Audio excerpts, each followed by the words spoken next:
Okay. Cuyahoga County Public Works Procurement and Contracting Committee meeting for Wednesday, June the 28th, 2023. We call to order. Roll call, please.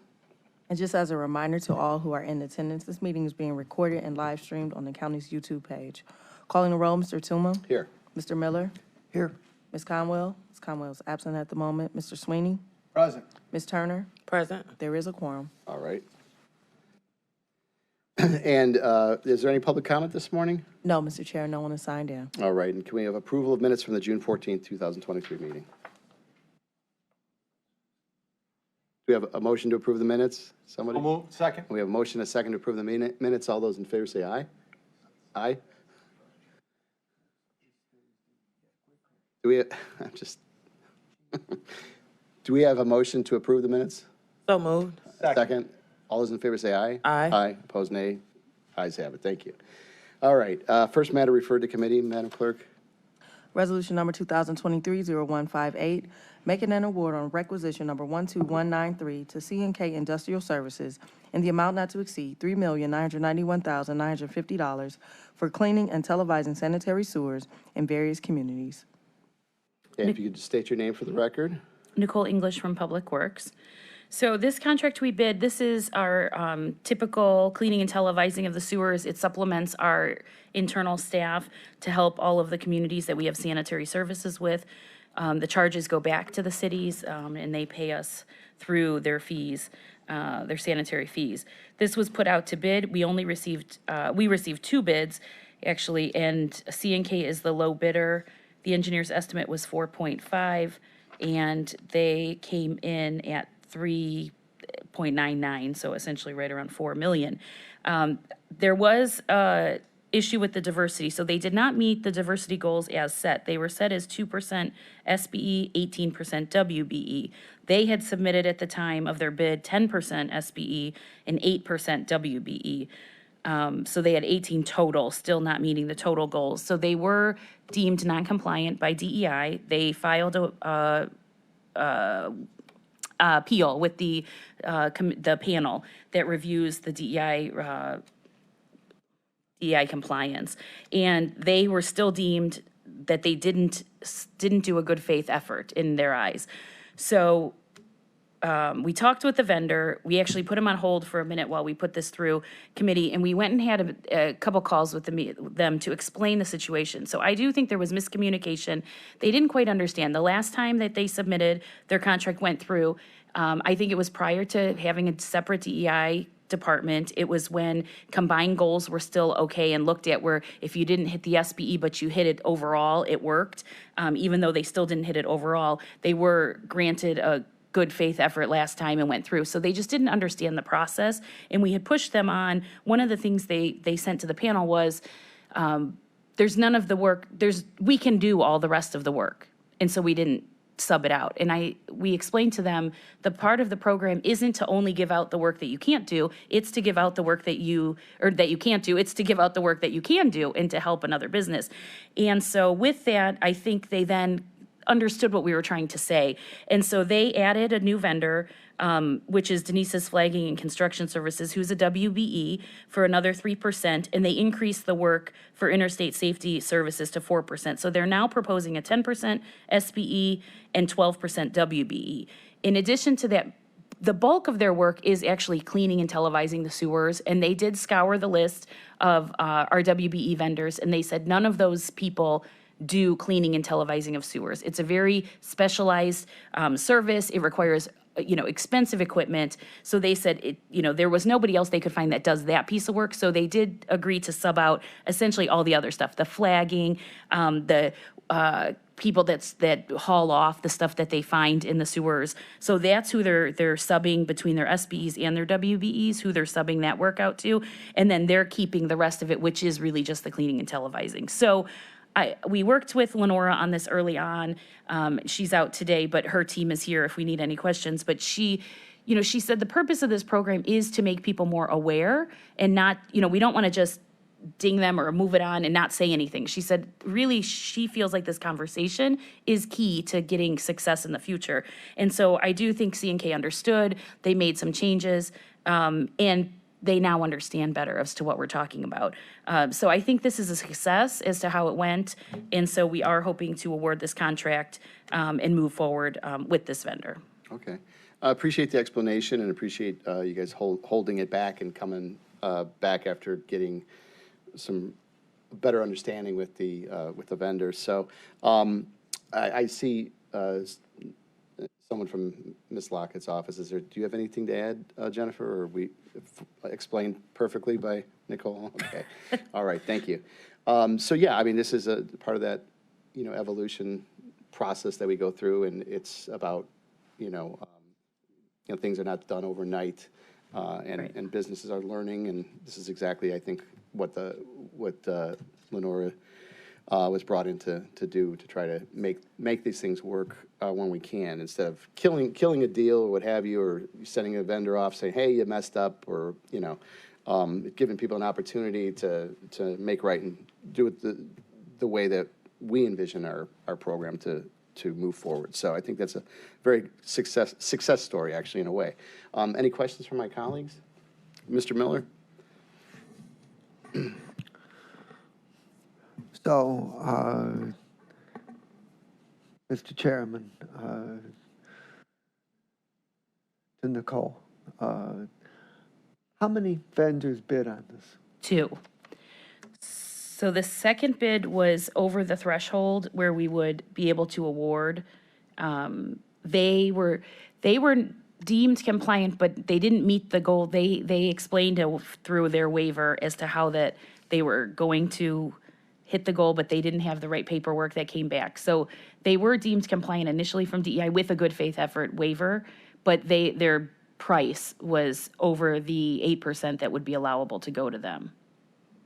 Was over the 8%. It was more than 8% above the Low bid. The low bid. Okay. And what determines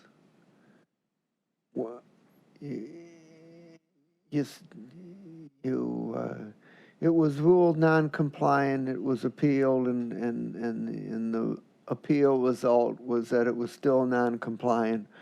What determines in what circumstances you continue to work with the vendor as opposed to just throwing it out and rebidding? So kind of at the department level decides what we will, how we want to move forward. This one, we looked at the amount of time it would take us to rebid the project, and we are out of contract right now. And so we do not have a contractor on board to do cleaning and televising. We have our own contract, our own staff, but anything beyond what we could handle, we now have no ability to get to a contractor to do that. And so we felt the right thing would be to try to work with this vendor to get them through in order to continue service to these cities, because all these cities that we contract with sanitary services are depending on us.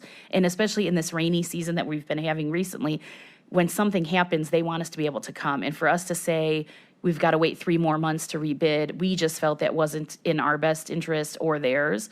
And so we really wanted to try to work with the vendor. And it did seem in their letter to the appeal panel, they kind of just said, well, we can do all the rest of the work. And it was clear they didn't understand what was happening. And so we wanted to try to work with them. And, also their price was lower. And in this day and age, I mean, these costs are going up and up. And so we felt like that's, would have been our best bet moving forward. So it kind of was a department decision, and then working with DEI to get their support that they agreed that this was the right route. So, I don't have any question about that and support that. The only reason I bring it up is that I think there's been some other contracts where there were little technical problems, and we said, oh no, we can't fix this. We can't deal with this. We got to throw it out, and I think in some of these cases it was unnecessary, and so I'm just not certain that we've applied a consistent standard as to when when we work things out and fix minor problems, and when we say, no, we can't fix this. Yeah. I agree. I think different departments probably do different things based on, you know, if they get the bid tab back and it says non-compliant, they just say, okay, throw it out and start again. We look at really case by case on the business need. And, you know, the other option is if we only got one bidder and we feel like it's a tight project and we have to keep going, you know, so there, we kind of look at it from the business side, if weighing the different options as to what would be most beneficial to the county. Because again, if you just throw it out to throw it out, like you said, because they didn't check a box, you know, there's a lot of work on our side too, to put that back out, and on the contractor side to submit. So, you know, we try to work together with both DEI and procurement to get the best result. Anything further, Councilman Miller? No, thanks very much, Mr. Chairman. Okay, thank you. I just want to add a comment Councilwoman? to Ms. English's comment about different departments doing things differently. And I think we need to try to move away Right. from that and establish best practices, especially around DEI. So, and thank you for being here this morning, Jennifer. And thank you for all that you do, Nicole. I know it's Yeah. a challenge at times, but yeah, we got to fix that. Yeah, Thank you. agreed. All right, Yeah, thank it would you be for your nicer if it was very consistent, I think, because some people, you know, they read the black and white on the paper, and so they just go with it, but, you know, we can't always just let it go. We feel like sometimes you need to do this and work with the vendor. And I think the vendor is in better shape for this. If we just would have rebid and thrown it out, I don't know that he would have understood either what happened and made that effort. So I think sometimes you need this back and forth a And as little a bit. former special education teacher, I think everyone needs their own individual engagement plan. Right. Right? But we need some best practices and some standards across the board. Yep. Yeah. So thank you. Agreed. Thank you, sir. All right, thank you for your comments. Yeah, I really like the way the Office of Diversity and Inclusion is working itself here, because we're trying to make changes, but understand that there are practical elements sometimes in the various, you know, fields that these vendors are working in, and a lot of it is about educating the vendors and working with the vendors for the future, so that we don't keep repeating the same mistakes and we lose people and they don't apply. And what inclusive measures are we doing if we're just saying, yep, you know, you're not getting it, Yeah. you know? So it's really about educating the vendors, and I think the office does a great job. Lenora and her staff do a great job of doing that, and I really appreciate the way Lenora just doesn't write off these vendors, and kind of what Councilman Miller was saying, what Councilwoman Turner was saying. It's just not writing the vendors off, but taking the time to explain, hey, this is what we're trying to do, and, you know, if we can make it work, then great, you know? Right. So overall, I think it's a, you know, it's a work in progress, but still, it's just something that I think the office does a great job of doing, so And appreciate she the work really, you do. when we work with Lenora on some of these that come out where they're non-compliant, you know, she's really looking at the end goal. You know, is it getting to the goal of the department? If it just didn't check a box, if we eventually are getting to the goal that we're trying to advance, that's moving in the right direction. Right. So let's get there. So that's always her vision, and I think that's, you know, how we try to apply to it too. Right. To say if And- we and get there, the more the that's word what gets we out want. too, to local Right. vendors too, they're gonna say, hey, there's certain things that we have to do, and, you know, this is part of what Cuyahoga County's looking for, and Right. so that'll help too in the long run, I think, so. Yep. What are we looking at as far as a time frame here? So it would be nice to get this second reading suspension, just because, like I said, we are out of contract right now. Yeah. So the rain this week has been something, so Okay. it'd be good. With that, I'll make a motion to move this along on second reading suspension, R 2023-0158. Do I have a second? Second? We have a motion and a second for second reading suspension on R 2023-0158. All in favor, say aye. Aye. Opposed, nay. The ayes have it. All right, Madam Clerk, the next resolution. Resolution number 2023-0183, declaring that public convenience and welfare requires the replacement of Sheldon Road Bridge number 01.61 over Lake Abrams Ditch in the cities of Brook Park and Middleburg Heights at a total estimated project cost of $8,700,000. Okay, and if you could just state your name for the record. Nicole English with Public Works. So this is the start of a project, Sheldon Road Bridge in Brook Park and Middleburg Heights.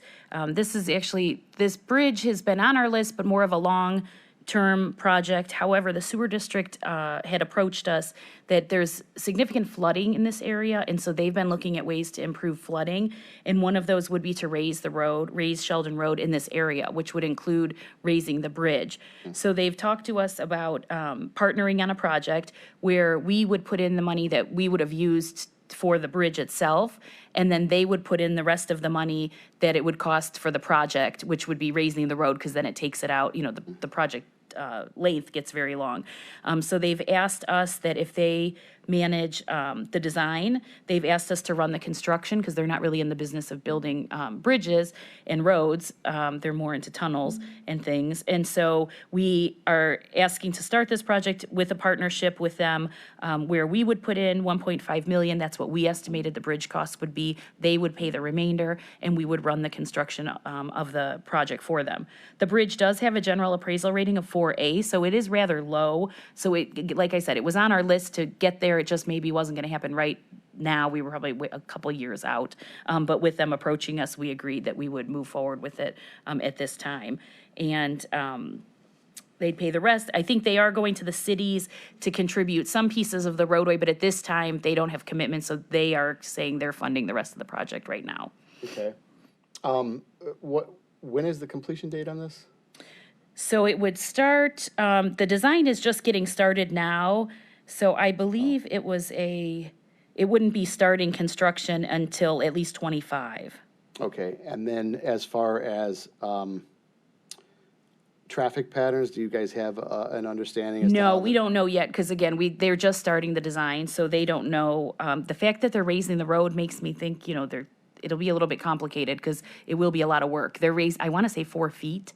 It's a significant raise of the Yeah, road.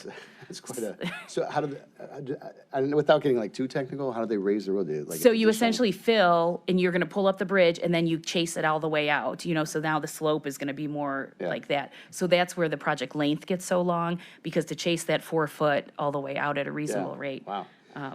Yep. And then are they doing sewers and sidewalks with that, or bike lanes or anything like that, do you know? We'll likely look at what's placed on there. Every bridge replacement we do, we look at and typically widen so that they could accommodate. I don't know exactly what's on there today, but we work with the cities on what they would prefer and what they want to see in the future. This is an older bridge. Has there been any Correct. additional construction on it? 1934 built, and nothing major since then. And then lastly, as far as, what was I gonna ask? Bear with me, I had something in my mind. Oh, yeah, what was the rating on this? 4A, Which, out of 10? 9, 0 to 9. 0 to 9. Yep. Why not just go 10? All right. Bridge engineers. Too easy. Okay, questions from my colleagues? Mr. Miller? How does raising the bridge reduce flooding? Because there's, the Abrams Creek goes underneath it, so what's happening is the creek is overflowing. And so it's starting to overflow the road and creates major flooding, and then from the road goes down into the houses and the driveways. So pulling the road up and then giving the creek more room to be sitting in, that should be helping the flooding then from when there's a big rain event. Okay, thank you. And Mr. Chairman, I would like if my name could be added as a sponsor. Okay, appreciate that. If you could add Mr. Miller's name as a sponsor, and I'd like to be added as a co-sponsor, since the great city of Middleburg Heights is on there. Yeah, that's a busy area too, so. Any additional questions? What are we looking at in the way of a time frame on this? This is fine to go 3 readings. Okay. It's, just the start of the Okay. project. With that, I will make a motion for R 2023-0183 to move forward on second reading. Do I have a second? Second. We have a motion and a second to move this on to second reading. All those in favor say aye. Aye. Opposed, nay. The ayes have it. And Madam Clerk, if you could read the last piece of legislation. Resolution number 2023-0184, making an award on requisition number 12387 to Fabrizi Recycling in the amount not to exceed $3,257,750 for the 2023 sewer repair program for various county sewer districts. Okay, if you Nicole could just state English. your name. Sorry, Nicole English with Public Works again. So this is an award of a construction project, again, for our sanitary division. So this is the 2-year contract for sewer repair. Again, this is for things bigger than what our crews can do. So whether it's bigger sewers, digging deeper than we can normally go with our own equipment. They supplement our staff. There was only one bid submitted. The engineer's estimate was 3.5. They're coming in at 3.25 or so, so slightly under. They have met all the diversity goals. Actually, Fabrizi themselves are an SBE and a WBE, and so they are meeting all the diversity goals. And so we would ask for this to be approved. Okay. What cities do they have, do we have contracts with? How many is it now? We're around 40. I can get you 40? a map. Yep. All right. And Lorraine County, the Metro Parks, and the RTA. Okay. Are there any cities looking into doing this with us? Yeah, we actually had a meeting, I want to say last week with Brattonall, and I think they've been in to talk to Brook Park again recently. So we're trying to get a few more. Yeah, I mean, it's a great program. How does the county bill each city? Is it through tax? So some are direct bill that we don't take it out of the tax duplicates. We just get a task, we bill the city directly just for that work. Oh, yeah, that's And then the others are where we collect on front footage for their residents, and then we hold their fund, and then we just bill the fund that we hold for the work that we do. Okay. And then going just a little off the diversity inclusion here. So is the Office of Equity and Inclusion okay with this? Yes, they deemed this compliant. So the goals were 3% SBE, 20 MBE, and 17 WBE. The vendor is hitting 3.22 SBE, 21.17 MBE, and 20 WBE. So Okay. they've exceeded each one. All right, so they did exceed. Okay. Questions for my colleagues? Okay, Mr. Sweeney? Thank you, Mr. Chairman. Nicole, it's always a pleasure. Just, how do you advertise? Do you cold call all of them every once a year? Or do you have a little summit saying, come on, we'll teach you how to do it, or?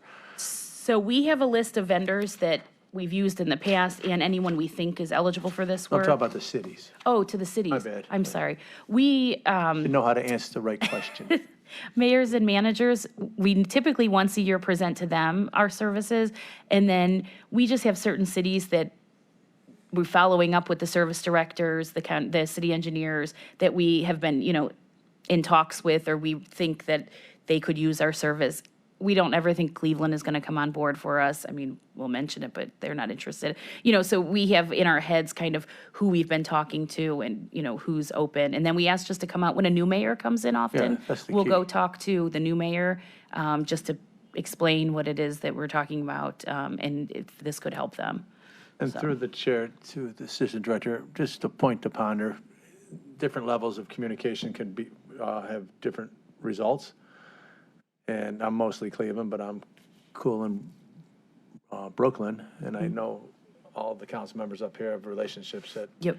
different levels, so I'm not volunteering anybody, but I can. Happy to have you come join us. No, if you. Yeah. We could coordinate or. Yep, for sure. Say, hey, Sweeney, can you call up the mayor? And Yep. when the new mayor comes in, that's a perfect time too. So Right. I just want to help if I can. And if councils change a lot, because a lot of times city councils are the ones who, kind of weigh in on this, that they don't want to switch, or, so when we see, some leadership change at councils, we just try to make sure they know what's out there. We're not pressuring, but the equipment is getting so expensive right now. I mean, the trucks, these jet trucks that we're ordering are over $600,000 a piece. And so the cities just can't afford them anymore. It just doesn't make sense. And so that's what we're trying to really pitch to the cities, that's why we can help you. And I'll go on this one. It just makes too much sense not to. Yeah, So it's just how we find the right. right. Sure. Thank you, Mr. Chairman. No, absolutely, and to Council Sweeney's point, when I was in Parma on City Council there in 2008, I think we went with the county. Yep. And we had a long history of rejecting, wanting to go with the county for whatever reason. Yep. Before my time. And, what happened was, we were very proactive, the county was proactive in taking care of a lot of the sewer maintenance and taking care of issues and finding issues. So, a lot of flooding issues have been reduced exponentially in the city. Now, it's not to say that there's still issues. Right. But having the county involved as a partnership, as a true partnership, has just been a great experience for the city of Parma. you know, and I recommend, I have actually recommended to other Yeah. cities get on board with this because it could be very helpful to your municipality, so. There's I'm a lots of cheerleader. aging infrastructure out there, so everyone's still Yeah. going to have issues, but at Yeah. least we can try to help. Sure, Help with sure. them. And that was Director Devers' big claim to fame, was getting Parma on board. You know, he was out at the sanitary division at the time, so. Yes, He did so, that. but it's a great program, so appreciate that. With that, then, as I far as the would ask for timeframe. second reading suspension on this if possible, just because I believe they are getting close to being out of contract on Okay. it. So it'd be nice to have it on board. All right, if no one has any objections, I'll make a motion to move R 2023-0184 on for second reading suspension. Do I have a second? Second. We have a motion and a second to move R 2023-0184 on for second reading suspension. All those in favor say aye. Aye. Aye. Opposed, nay. The ayes have it. Thank you, Ms. English. And is there any miscellaneous business before the committee this morning? Seeing none, I'll make a motion to adjourn. Do I have a second? So moved. We have a motion and a second to adjourn. All those in All right, favor say aye. second. Aye. Aye. Aye. Opposed, nay. The ayes have it. And Public Works will adjourn at 10:33 a.m. Thank you. Very efficient.